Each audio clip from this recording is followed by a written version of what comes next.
Well, we're excited to be in New Smyrna Beach. What a great part of the world to be in. We've been coming here. I mean, I remember walking the streets here when I was running for Congress in 2012. Probably knocked on some of your doors, my wife and I back then. But I want to thank Paige and Jeff, who own the Garlic, for being with us here today and for hosting us. We also have Representatives Leek, Barnaby, and then Senator Wright, and we're very proud to have them here with us today. We're here to sign a very important piece of legislation, but before I do that, I want to give Jeff, the owner of the Garlic, the opportunity to come up here and say a few words.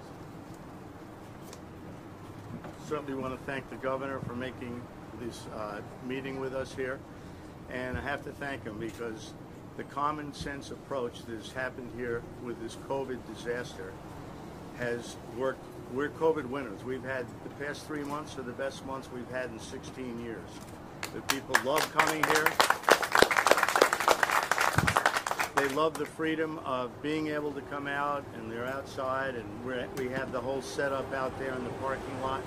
It's all worked wonderfully, and I tell you, this traveling we've done where we don't see any common sense, and we come back here, and it's worked phenomenally well. And I'm definitely honored to have the governor here with us today. Yes. Thank you. Thank you.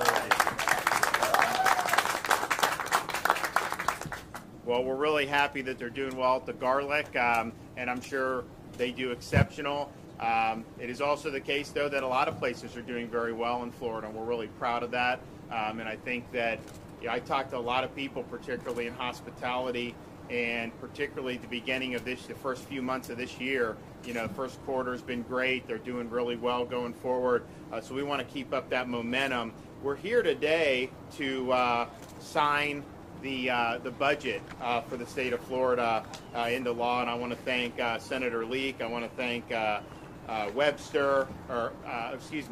Representative Leek, Representative Webster Barnaby, and I also want to thank Senator Tom Wright for working hard on what was supposed to be a really, really big disaster for Florida in terms of the fiscal impact.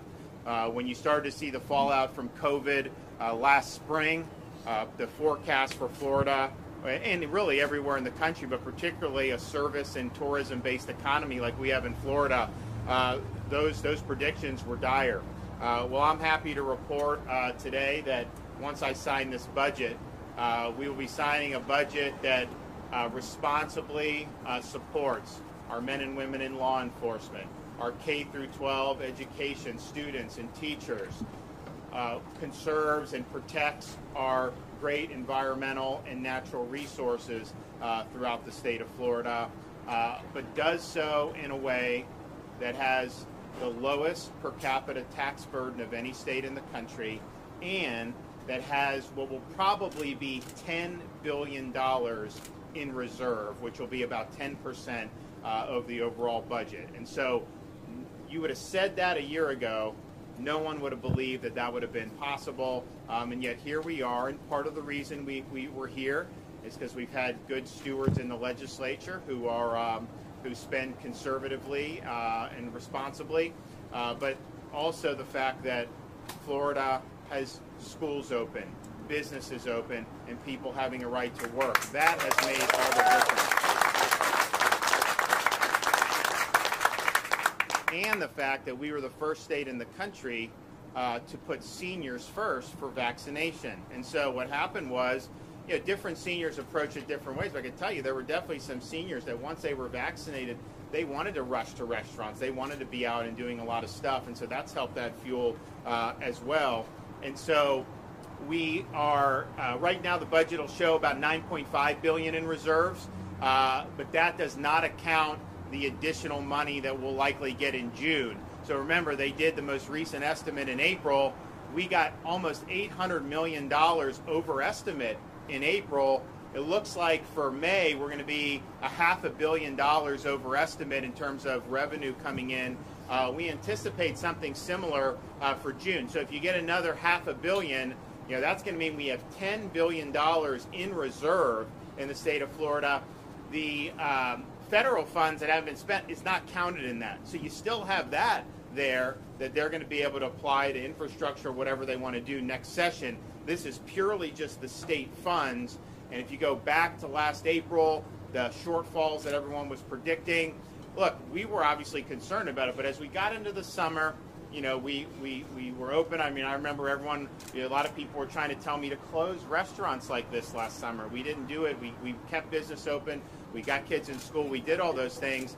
And the result was our economy really started to rebound.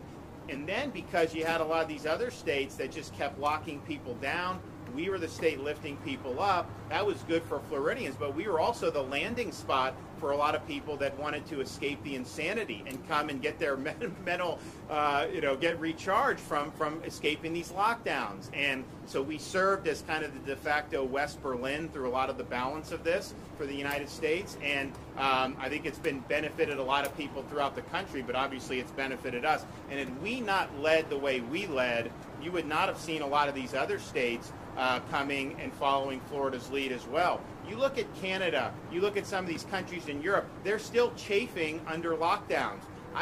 They write into my office, the Canadians who have places here, and they say how much better it is in Florida than being chafing under these lockdowns. And so, we did it, and now we're in a situation where we're going to have a lot of opportunities for Floridians that have been preserved with this.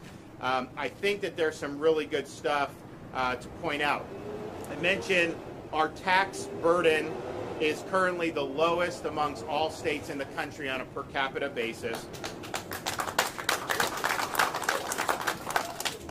Our spending per capita is also one of the lowest amongst the populous states that have big. And a state like New York, they have millions of people fewer than Florida, and their budget's more than twice the size of our budget in Florida, and yet we're delivering services better. Our infrastructure is much better. Our K-12 system performs better, and we have the #1 rated public university system in the United States, according to U.S. News and World Report. So we are responsible in how we're doing it.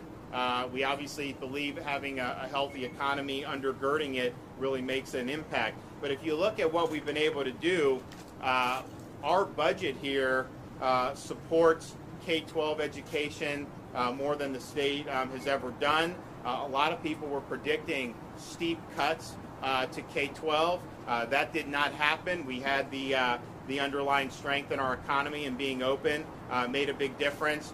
We also were able to, last year we did the largest teacher compensation in a generation in Florida. A lot of people thought I should have vetoed that given COVID. I said, no, we're going to do it. We're going to make it work. So we got that again this year, and the legislature even increased that. So our goal is to have the average minimum salary throughout the state of Florida be $47,500. That'll make us, one of the top handful of states in the country. We were the bottom half of states. Now we're getting closer to being one of the better states. And it's an interesting fact. I think it's something like only 12% of school districts across America have an average minimum of even $40,000. And Florida, we have, and Corcoran can correct me, but I think it's 90% of our school districts are already over that there. So that's a big difference in terms of trying to get people who are talented to go in to the profession. And because we worked hard to have schools open, when a lot of these other places were keeping them closed, and even to this day, you have places throughout the United States where parents don't have meaningful access to in-person education. And how that could be the case is a disgrace. It's appalling. It is not based on any science or data whatsoever. This was all clear a year ago. Last June, we knew the kids needed to go back in school. How do we know? Because in every place around the world where they were back in school, it was safe, it was a low-risk environment, and obviously it was something that was very important to be doing for the kids. So we did it, and we had the superintendents. They wanted to go back by and large, and most of the teachers wanted to go back. Now the union sued us to close the schools, and we won that lawsuit. But I don't think that was representative of most of the teachers and principals. I think most of them understood how important it was, understood how important it is for the kids, and understood how important it was for the parents to be able to do this. And so because of that, I asked the legislature to do $1,000 bonuses for all principals and teachers, both for school districts and for public charter schools. And so this budget delivers on that. We will sign that into law right now in just a few minutes. We also understand, and this is prior to COVID, but COVID exacerbated this, that we've got a lot of folks who are struggling with mental health concerns. My wife, the First Lady, has done a lot to bring awareness and for advocating for folks, particularly school-age children who may be struggling along these lines, and try to make sure that the money that's out there is actually going to the right places. So in this budget, we have $120 million for in-school mental health initiatives, so that's a $20 million increase over last year. We also have $5.5 million specifically for youth mental health awareness and assistance training to continue our work to address mental health in Florida schools. The First Lady's been instrumental in that as well. But we understand that the schools are one part. It's obviously bigger than just that.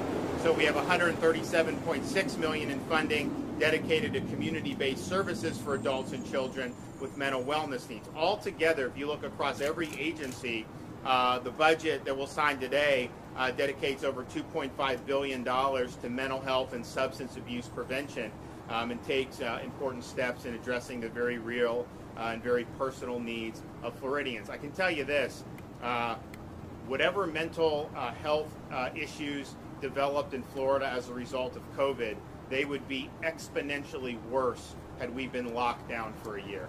They'd be exponentially worse if people had lost their jobs for a year, if people were locked out of, kids were locked out of school for a year, and if all these businesses went out of business. And so we've got work to do in that regard, but quite frankly, the best mental health initiative we did was just have the state open and let people live normal lives, because when you try to isolate people for months on end, that is not natural, it's not normal, and it exacerbates a lot of problems that are pre-existing in society. So this is one of the best budgets the state's ever done for mental health and mental well-being.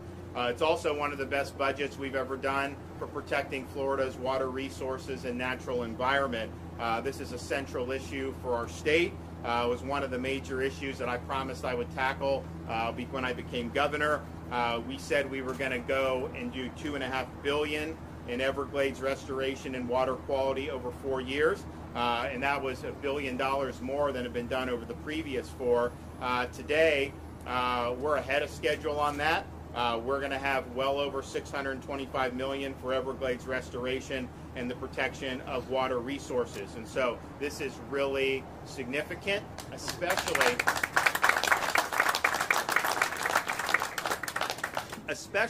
when you think about where people were assuming we would have been a year ago. A lot of people thought that this would we would lose our momentum with all that we've been able to achieve for Florida's environment, and in fact, we've been able.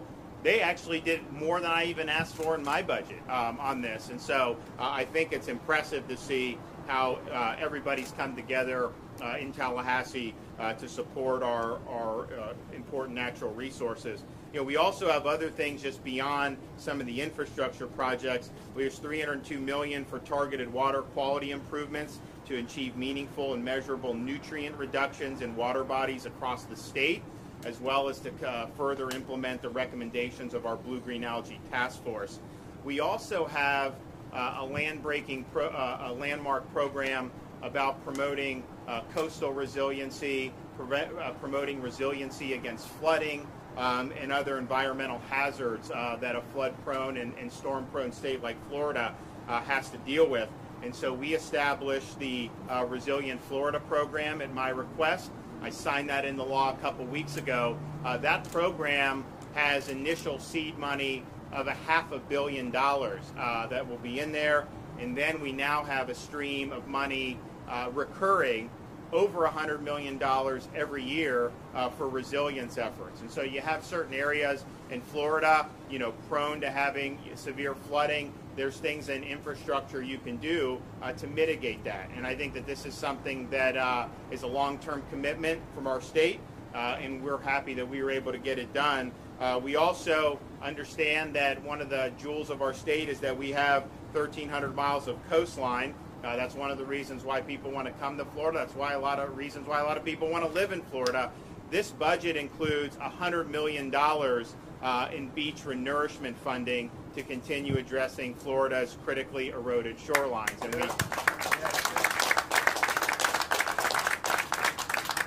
And that's just from the state component. We also are dedicating $50 million, an additional $50 million in federal funding for beach renourishment. It's going to be a total of $150 million, which I think will be really, really good. And of course, we're continuing with $10 million for the Resilient Coastline Program within the Office of Resilience and Coastal Protection within DEP. So this is something, these coastal resiliency grants will help protect Florida's coral reefs, which is obviously a first line of defense from storm surge. Also, they're a major tourism attraction. So we're doing, we got a lot of stuff, a lot of hands on deck to be able to address a lot of these. We're also able to fully fund the Department of Transportation's work program. So these investments are $10.3 billion. The investment will provide for the retention and creation of more than 148,000 jobs. And if you look what we were able to do when COVID hit, when people were working remotely, you saw a big reduction in traffic. We sped up some of those projects. We were able to make some good progress on I-4 in the Tampa Bay area and some other parts around the state, which was good. As the revenue declined, there was a concern that we were not going to be able to do future projects on target. Now with the fully funding of this, we're back on schedule, and hopefully we'll be able to even get ahead of schedule because of the significant investments that we've been able to do. So we're a growing state. We're proud of our infrastructure programs, but at the same time, we have to make sure that we're staying ahead of the curve. So our commitment to that is going to remain steadfast. We also address something that is very important, the seaports. You had these airlines, a lot of these industries got bailed out, but not our ports. And granted, some ports in Florida do very well with the traditional shipping. Other ports, like Port Canaveral here in Central Florida, much more dependent on cruise operations, which have been mothballed by the federal government for over a year. And so that's caused a big loss of revenue. So we're able to do $250 million from some of our federal relief funds to support our seaports so that they can return to pre-pandemic operational levels. And I think that that's going to be very, very important. Legislature has also given me almost $75 million for the Job Growth Grant Fund. So that's a fund that I can use, usually working with local governments to establish infrastructure improvements or job training projects. And I know we've done stuff in Central Florida. We did the airport in Brevard County a couple years ago. I vetoed the Job Growth Grant Fund in last year's budget simply because we didn't know what the revenue was going to be like. And I told everybody, there's stuff I'm vetoing. We vetoed $1 billion. There's stuff I'm vetoing. Some of this stuff is my stuff. So it's not necessarily me saying it's bad. It's just we're in uncharted territories. We got to make tough decisions. So we didn't have the Job Growth Grant Fund this past year. Starting July 1st, we'll have it again. It's a pretty significant amount of money, and we're going to be working hard to solicit requests from a lot of our communities throughout the state of Florida. So we are honored to be able to be here and sign this budget today. I think that there's a lot of great stuff going on in the state of Florida, and I think the budget really reflects a state government that is meeting the core concerns of Floridians. I didn't even mention we did $1,000 bonuses for all law enforcement and first responder. That's in this budget.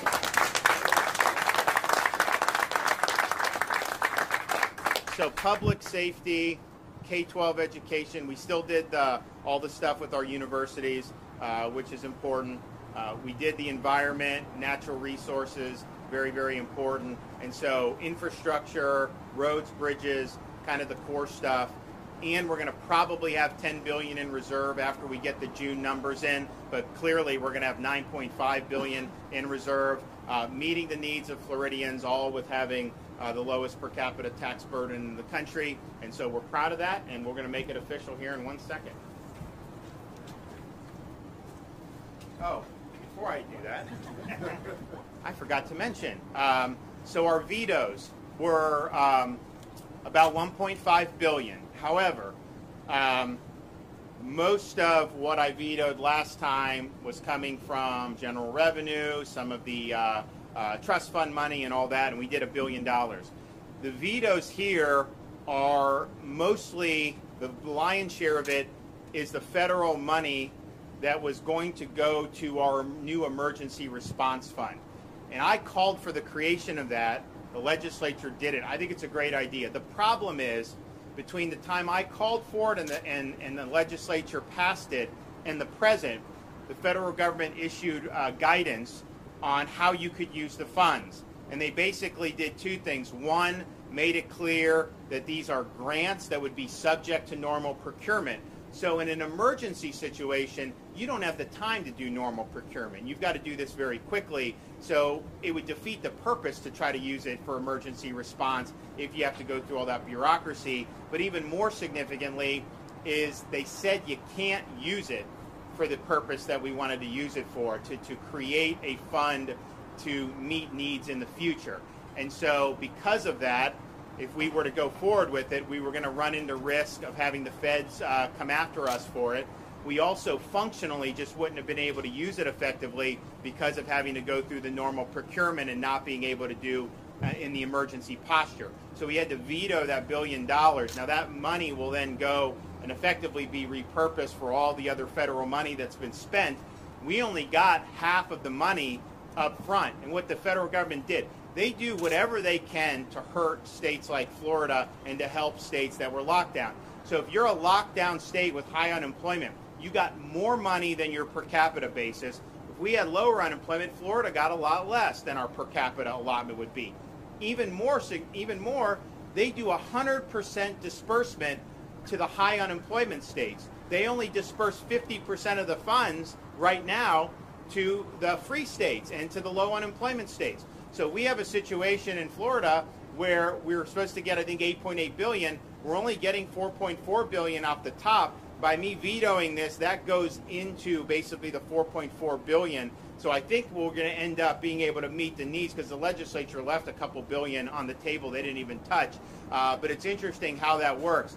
So the federal funds, when we vetoed that, we're vetoing it because the subsequent guidance that came out made it clear to us that it was untenable to use the funds in those situations. I just want to make clear, though, I do think having an emergency response fund separate from general revenue is a good idea. I think if we're able to do that, you can then meet the emergency needs. You get reimbursed back into that fund from FEMA. You don't have to worry about the general revenue balance at that point. So we're going to work with the legislature, maybe see what we can do in this next upcoming legislative session. But for now, we're just not on solid footing, unfortunately. And we didn't really, the statute, it's not clear that this is a problem with that, but it's kind of the subsequent administrative guidance and what they would choose to fight over. So that's just that. But that's why, we have the $1.5 billion. The $1 billion is that emergency fund we tried to create, and it's just not allowable under the law. All right. Today is the 2nd, right? Yes. All right. You guys are going to get one of these pens, so be ready.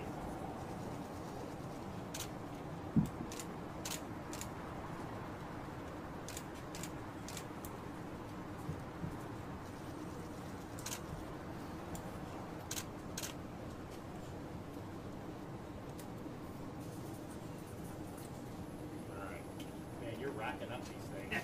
Thank you, sir. Thank you, sir. Here, pass those out. Thank you. Yeah. All right. Budget.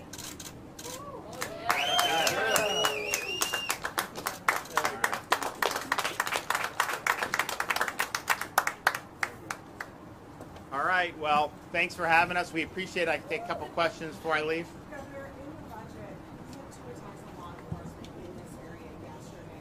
One of the shootings last night involved a 12 and a 14-year-old. The sheriff was very critical of the juvenile justice system. There were cuts in the budget for juvenile justice. Should we be doing more, giving more to that system? I just got briefed on it this morning. It's my understanding that's not a DJJ facility where they were at. So I just need to learn a little bit more about kind of what happened with that. Obviously, it's a really problematic situation to have that. And then to have, I think one of the kids said, oh, I didn't want to kill the police officer, I just wanted to shoot at him. That's despicable. So we're going to look in to see what the issue is with that. Yes, sir. With Nikki Fried now getting into the race to oppose you, do you expect any kind of escalation in the cultural wars that have been so keen to... Look, I think, here's what I'd say. Nikki Fried has done nothing in office. She does nothing. All she does is emote on social media, virtue signal to small dollar donors in California and New York. She put her face, spent millions of dollars to put her face on every gas pump across this state purely to boost her own image at your expense as a taxpayer.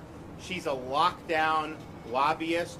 She would have had our kids locked out of school the whole year. She would have had this business shuttered for the whole year. They would be out of business if Fried were governor. So she's opposed us at every turn. All the good stuff we've been able to accomplish for Florida, she opposes it. And I've done more, I think, in my first week as governor than she has done in her entire time as agriculture commissioner. One more. Yes, sir. Where are we in the state of Florida right now in terms of getting jobs back to pre-pandemic levels, and anything you want to say about the path moving forward? Yeah, so I think we're better than ahead of schedule where we thought. We're not. Our unemployment rate before the pandemic was about 2.9%. So I think what you're going to see is we have more job openings than I think. You guys probably are looking for folks. I've never seen an issue wherever I go in any part of the state. As you guys know, we've got a very diverse state. If you're in Volusia County and then you go to Coral Gables or then you go to Pensacola, all these places, all very rich, very, very unique places. Every single person will come up to me who has business saying, I need people, I want to hire, we need to hire more people. So I think what's going to happen is, we do have the job search requirements back in. I think the incentives are going to be to get more folks back in the workforce. But as you have more people look, you may see the rate go up because some of the people who are kind of out aren't counted. But then I think you're going to see it go down. One of the things I'm concerned about, though, if you look at what's going on with the overall macro economy across the country, is inflation.